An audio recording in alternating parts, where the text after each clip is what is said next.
This is DW News coming to you live from Berlin. Britain's Prime Minister suffers a major defeat as Parliament seizes control of the Brexit agenda. Lawmakers want to prevent the UK from crashing out of the EU without a deal. Boris Johnson retaliates by saying he'll call for an early election. Also coming up, devastation in the Bahamas. The scale of the disaster caused by Hurricane Dorian begins to emerge. Tens of thousands of homes have been destroyed. Huge numbers of people are without food. And about face in Hong Kong. The territory's leader is set to announce the withdrawal of the controversial bill that has sparked months of violent protests in the territory. But will the move be enough to appease pro-democracy demonstrators?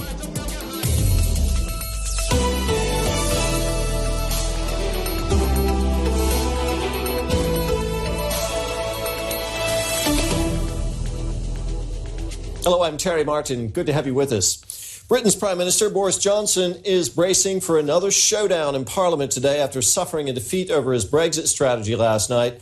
Lawmakers voted to seize control of Parliament business so they can today vote on legislation to prevent the UK from crashing out of the EU without a deal at the end of October. Johnson has responded by saying he would call a snap election. Order!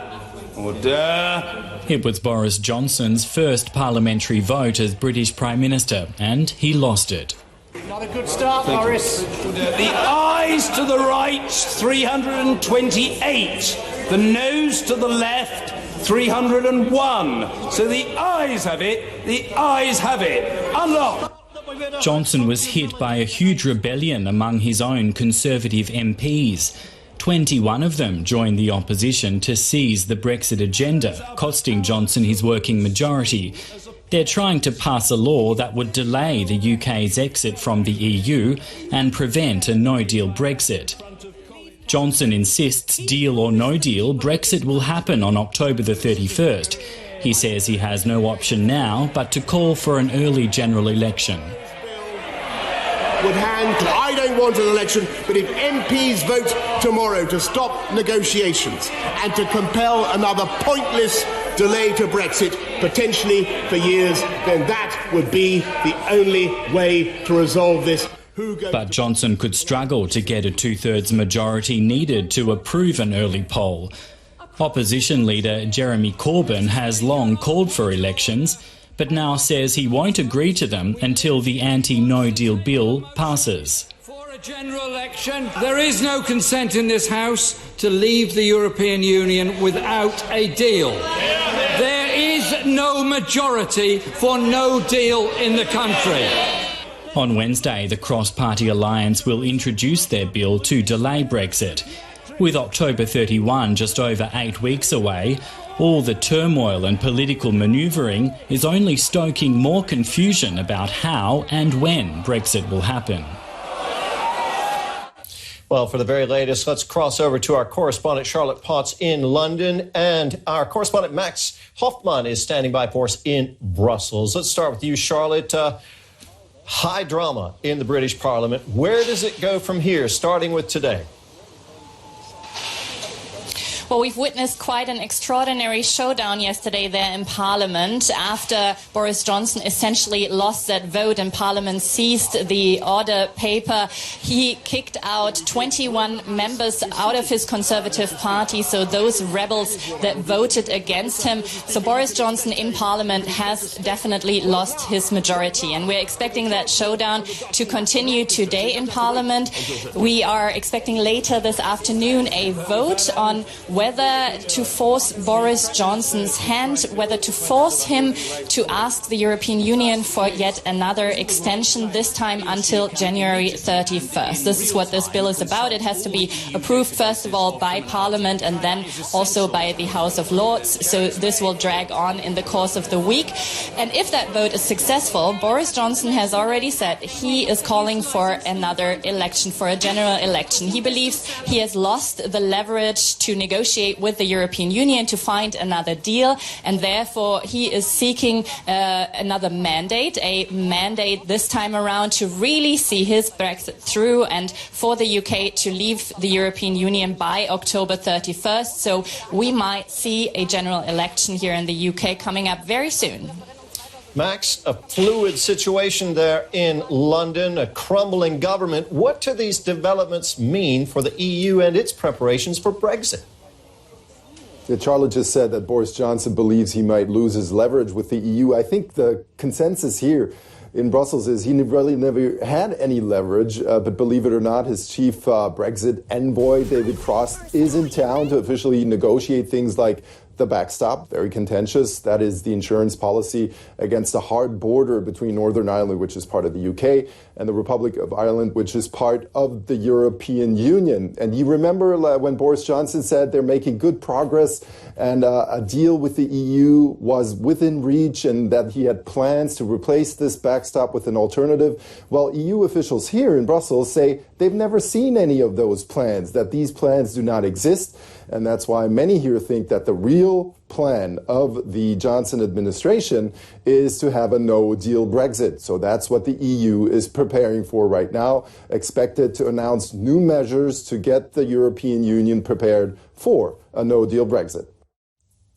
And that was DW's Max Hoffman in Brussels and Charlotte Potts in London talking to me a little while ago. Now, let's catch up on some of the other stories making headlines around the world today. Russian President Vladimir Putin has met Indian Prime Minister Narendra Modi for talks on boosting investment and trade. The two met in the run-up to the Eastern Economic Forum, which Russia is hosting in Vladivostok. The forum aims to bolster relationships and partnerships with Asian countries. Protesters in Tunisia have rallied to demand the release of media mogul and presidential candidate Nabil Karoui. This after a court on Tuesday rejected an appeal to free him from jail. Karoui was arrested on money laundering charges in August, shortly after announcing his presidential candidacy. He says the charges are politically motivated. And police in California have started identifying the victims of a scuba diving boat disaster. All 34 passengers on board are believed to have been killed after a fire broke out on the dive boat while they were asleep. The boat's captain and 5 crew members escaped the flames. Apocalyptic, devastating, just a couple of the words being used to describe the situation in the Bahamas as it begins to survey the fallout from Hurricane Dorian. The full scale of the disaster is only just emerging. Large parts of the islands are flooded and thousands of homes have been completely destroyed. At least 7 people are confirmed dead, but authorities say that figure is expected to rise. A bird's eye view of the ruins left behind in the Bahamas. Dorian is the strongest storm to hit the island since the beginning of modern weather records. The Category 5 hurricane pummeled the region, with winds up to 300 kilometers an hour. The Red Cross says the storm has destroyed more than 13,000 homes. Several people have been killed, scores more injured. I was supposed to feel my grandson dead. I just seen my grandson about 2 days ago. My grandson just tell me he loved me. And this is the water. The country's agricultural minister filmed rising floodwaters in his own house. He said some areas are 7.5 meters underwater. But most residents don't live in such grand houses. Many have lost their homes and possibly their lives. Countless people are still missing. We are in the midst of a historic tragedy in parts of our northern Bahamas. Our mission and focus now is search, rescue, and recovery. Meanwhile, the US state of Florida has been preparing for Dorian's arrival. People in vulnerable areas have been ordered to leave their homes. The National Guard has been deployed. Even if the hurricane doesn't end up hitting Florida as hard as expected, the state's governor has warned the storm shouldn't be underestimated. While we think this is a much better track than what we were looking at 72 hours ago, we just ask people to stay safe, remain vigilant. But not everyone is taking things as seriously. And some are choosing to remain calm. Yeah, we're ready. My house has been here since 57, so, I'm ready. The worst that happens is floods. I lose all my stuff. I buy new stuff. I won't die. I'll be good. I can swim. I float. But these images might just instill some respect. This is Dorian as seen from the International Space Station. The hurricane has a diameter of some 450 kilometers. A hugely unpredictable and destructive force. Now to Hong Kong, where the territory's government is expected to formally withdraw a controversial extradition bill, which sparked months of anti-government demonstrations. According to local media reports, Hong Kong's chief executive, Carrie Lam, will meet with lawmakers later today before finally scrapping the bill. The law would have allowed for residents to be extradited to mainland China. Protesters said it posed a threat to the territory's semi-autonomous status. For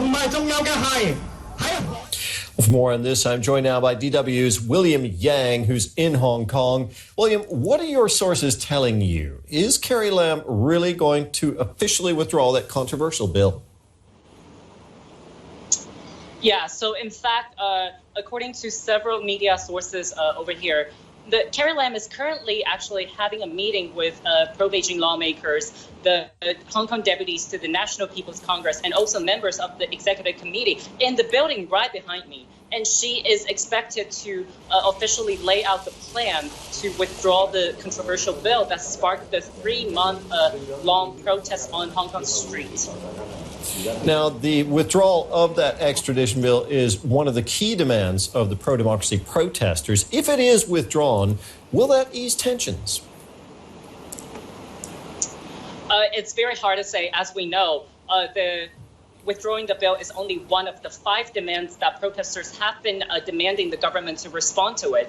And by only acknowledging that they are going to withdraw the bill, protesters are not really satisfied. On popular social media platforms and telegrams, protesters have been calling the government to recognize all 5 demands. Otherwise, they emphasize that there is no one of the demands that can be left out. So it's very unlikely that this news can end the 3-month-long protest once and for all. And what about Hong Kong leader Carrie Lam's role in all of this? Yesterday, an audio recording emerged in which she seemed to say she wanted to quit. Hours later, she held a press conference insisting she'd stay on. Where does she stand? As we know, Hong Kong's chief executive's position has always been filled up by candidates that are favored by Beijing. So, in fact, she is caught in the middle right now. And even though she emphasized that she has no intention to quit, but this move to show that to announce that she's going to withdraw the bill shows that she wants to stay in power to, according to Beijing's will, while trying to ease the path for her to continue stay in power and to rule Hong Kong as the chief executive. William, thanks for bringing us up to date. DW's William Yang there in Hong Kong. Prosecutors in Munich say they have charged German soccer star Jerome Boateng with aggravated assault against his ex-partner. She and the Bayern defender were a couple for 10 years and have 2 children together. Authorities, according to prosecutors, there has been a case against Boateng since autumn of 2018. And after an extensive investigation, charges were officially brought in February of this year. Police are also looking into another incident involving Boateng and the same plaintiff that happened 2 weeks ago. Now, a story of an extraordinary art theft. A graffito by the elusive British street artist Banksy has been stolen from outside the Pompidou Center in Paris. Banksy's image of a masked rat was on the back of a sign for the museum's car park until it disappeared, that is. Staff at the Pompidou Center say the thieves must have used a saw to cut the sign. The artwork had been fitted with plexiglass after an attempt to steal it a year ago.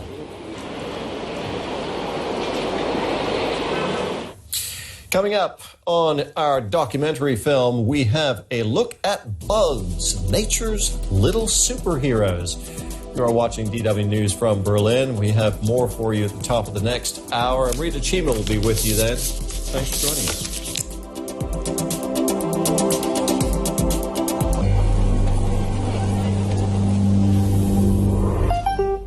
On the green fat. Hi, I'm Neil.